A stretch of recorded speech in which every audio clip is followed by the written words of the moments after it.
प्रणाम। मैं नित्य श्रद्धा नीलकंठ पवार कथित करता हूँ हिंदू हृदय सम्राट स्वातंत्र वीर विनायक दामोदर सावरकर लिखित हिंदी में अनुवादित परिच्छेद दिल्ली बमकांड। दिल्ली बमकांड का समाचार हमें पहले मिल जाने से बारी बौखलाया हुआ था। उसने मुझे मानसिक यातना देने के उद्देश्य से एक दिन अफवाह फैलाई कि सावरकर का छोटा भाई दिल्ली बमकांड के सिलसिले में पकड़ा गया है।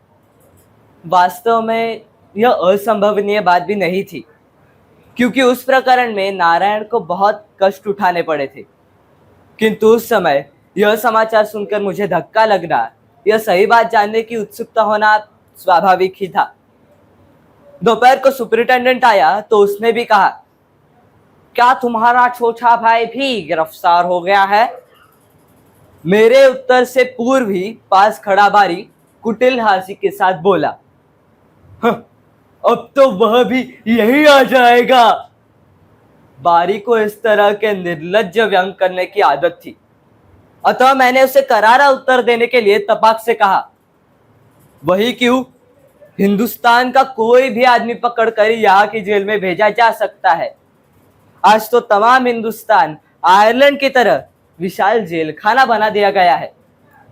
अतः यदि मेरे भाई को भी यहाँ आना पड़ा तो इसमें आश्चर्य क्या है?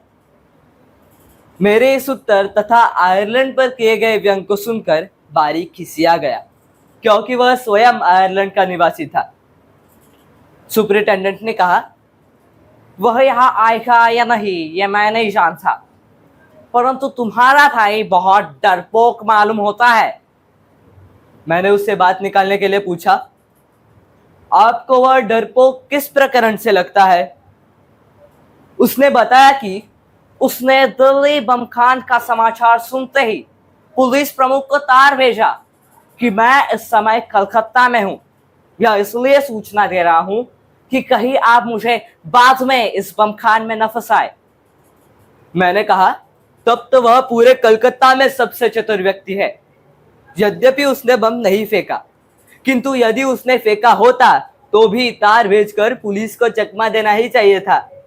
वह डरपोक कह रहा, शत्रु को मात देकर उसके चंगुल से छूटने की युक्ति करना भी शूरवीरों का कर्तव्य है।